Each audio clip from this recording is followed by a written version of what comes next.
Hello everyone, I am Tacit, and today I'm going to be going over the Gems of War event objectives for the Shining event, in which the Living Quartz is added to the game. So let's get into it. As far as this troop, it actually isn't too bad. Comes in with brown-red arcanes. As far as what ends up doing, it creates 2 skulls, boosted by brown allies and enemies. So for every single brown ally and enemy, we'll do 2 additional skulls, up to a maximum of course, 8 total troops, which would be 16 extra, which would be a total of 18.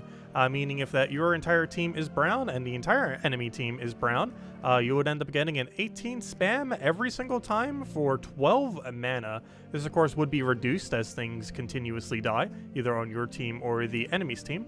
But overall, that's not too bad a value. Obviously, this would primarily be used for something like a Guild War defense. However, it is actually really good for this current event. Every single good skull spammer that you would need is a legendary and mythic, except for one, and that is the Living Quartz that just came out now. So it's a great cheap option for running the current World event, which is nice to see that actually has really good synergy for it for once.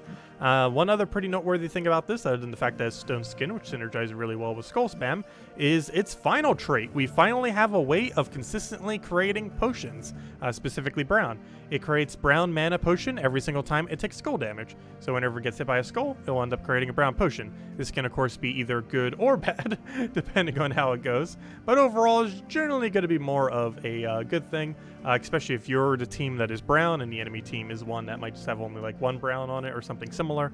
Could also end up working out pretty well. Obviously, its skull spam would be a little bit lower in that situation. It would be creating 12 skulls if your entire team was brown and they only had 1 brown on their team. Or sorry, that would actually be 12 skulls. So basically 1-to-1 based on how much mana it does. Overall, there are much better skull spammers within the game.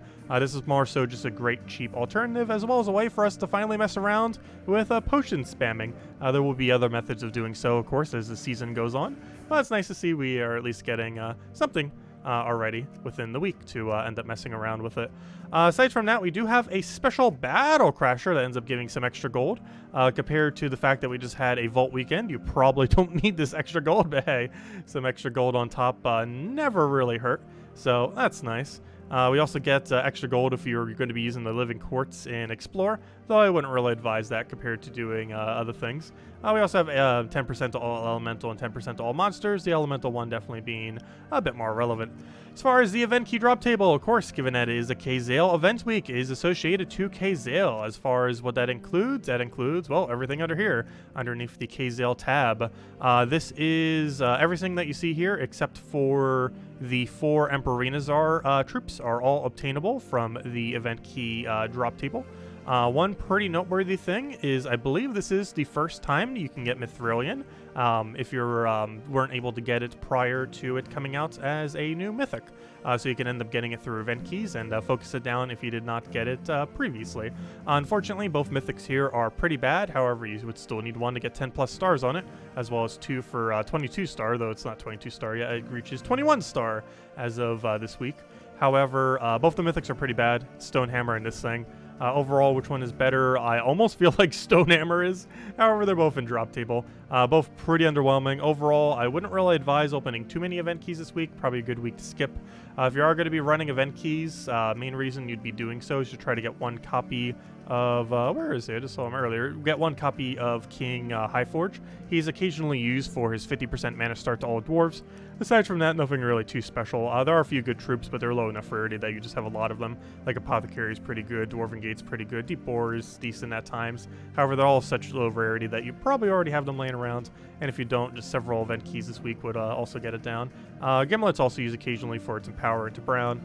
But most rest of this kingdom, nothing really too special, and all the higher rarity stuff from here, aside from maybe the 50% dwarf start, not really too enticing. So mostly just for completionist sake if you would be doing event keys. So overall, great week to skip on it. As far as the world event, a little bit annoying because we are restricted to specifically skull damage bonus. However, as we mentioned, the quartz thing ends up working out pretty good. There's also a lot of really good legend and mythic skull spammers that you can end up using. One pretty noteworthy one, of course, being Wild Queen. If you happen to have it, would end up working out really well. We also have a really good mana accumulator if you happen to have a decent amount of magic of Angry Mob, and that can easily do all of your mana accumulation combination needs, and then just run it into some kind of other skull spammer, and you'll pretty much be good to go. As far as the order that you prioritize for this event, it is simply rarity order, so as long as you do it by highest rarity going down to lowest rarity, you should be perfectly fine for the event. And while we don't have any weapon coming in or anything like that for this event, we do have a new one coming in this Friday with the raid event that's going to be going on. With that being said, as far as things that we do have going on throughout the week, this Tuesday we of course have the Emperor Czar for the faction for Khaziel. Wednesday we have the Dwarven bonus pets. I believe this one is somewhat newer, so a good time to go and obtain it if you haven't already, as well as getting more copies of it. Thursday is the class event for the Runepriest. Overall, it's one of those kind of like barrier on brown kind of hero classes. One of the ones that are used a little bit less because it doesn't naturally have a half mana start. Of course, you can end up doing it with Dwarf 50% start. However, it's very situational when you end up bringing it out. One of the main things that it's used for is the fact that it can barrier on brown while having Dispel. However, that is extremely situational when that combination would actually be used compared to other options. And this Friday, we have raids. Specifically with that raids, it's going to be a Ghulvania Raids, and we're going to be getting a new weapon, brown-green, that ends up creating red and purple. One of those double gem creating ones. One of the standard ones just for Ghulvania. Overall, the colors that it creates is pretty good, though the fact that it uses brown-green doesn't really have too much synergy, unfortunately, with the kingdom. However, it might into the future as the Ghulvania ends up getting more options. As far as other things that we got going on this week, as far as Soulforge, we have one really good craft, Phoenicia. Well, technically two. One for Mythic and one for not Mythic.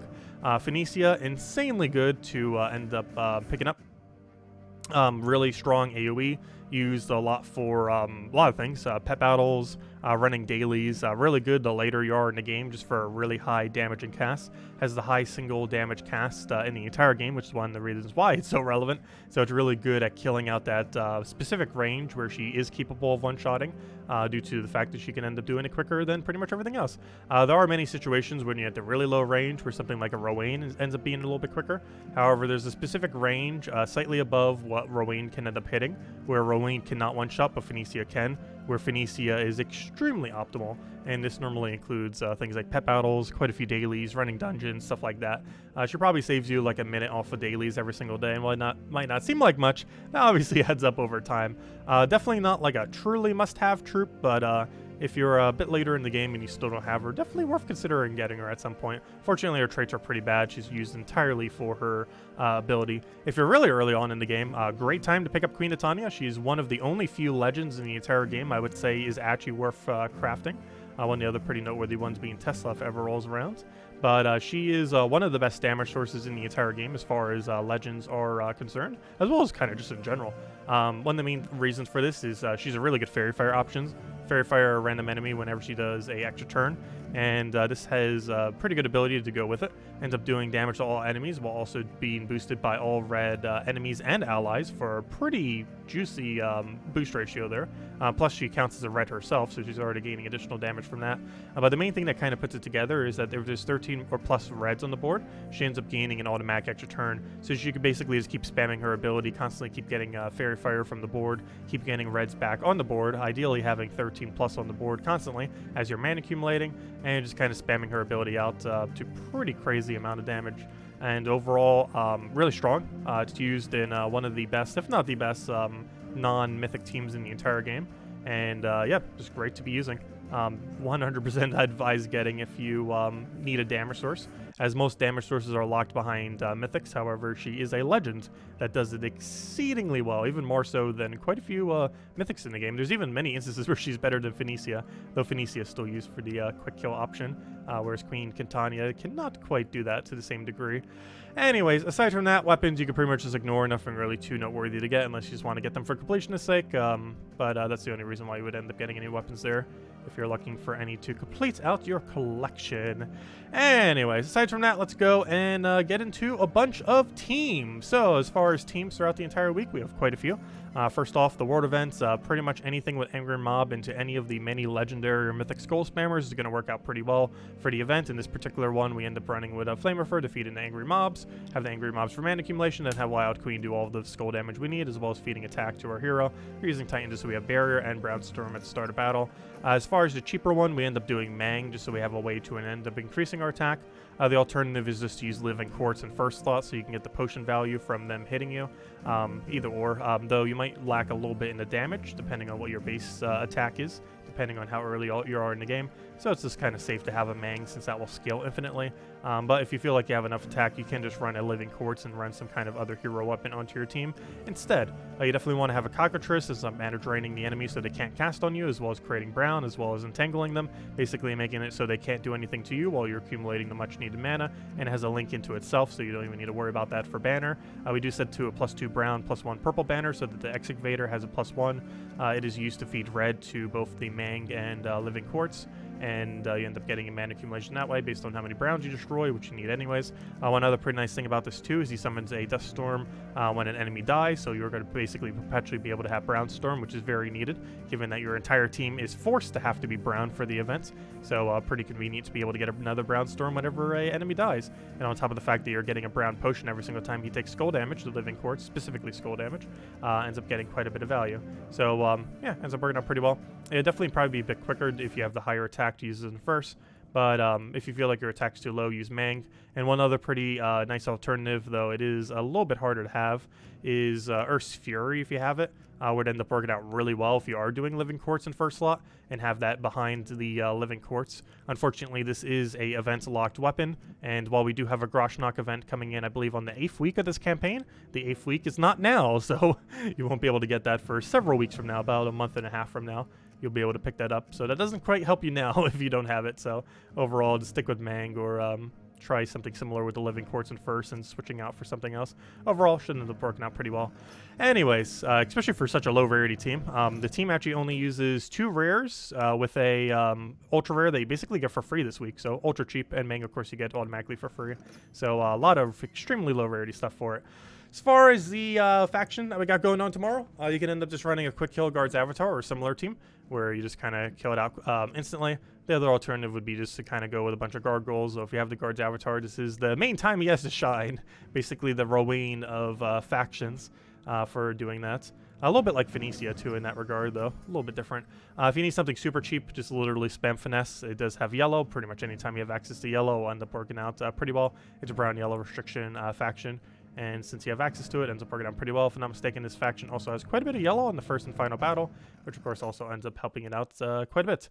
As far as pure faction, you end up going double Kobold Knight with the double Emperor Nazar, and I do advise going double Emperor Nazar. It might seem slower for the initial battles. However, the final battle, there is one big issue, and that is the legend ends up creating a bunch of life. The big issue with this is it will get very tanky very quickly due to how much life that ends up being, and you kind of need to keep upscaling your magic over and over and over and over and over again many times in order to actually keep up with the enemy, because the AI is not going to start doing it itself. It's just going to, you can basically deny it from taking almost any extra turns, so you can end up scaling up your Kobold Knight's double hit damage and just keep scaling that over and over again until you actually can end up winning the battle. It's definitely a little bit of a slow faction. You could try running 3 Kobold Knights with one of the legend and just try rushing it down, but unless you have extremely high stats, the rushing down method won't necessarily end up working too well. Not to mention that it ends up hitting the first 2 enemies, and if I'm not mistaken, Emperor Nazar is actually the very last thing within the team composition, so hitting the first 2 doesn't necessarily help you kill the Emperor Nazar. That's going to constantly be doing the life. So yeah, basically you just keep taking extra turns, boost your magic, and just very slowly end up edging it out. It's definitely among one of the more annoying pure factions. It's not necessarily hard, just more tedious than anything compared to some of them, mostly because it can get pretty tanky pretty quick if you're not careful, and generally just not enough damage to actually rush it down. Speaking of it, we actually can use the Emperor Nazar for troops for this Thursday.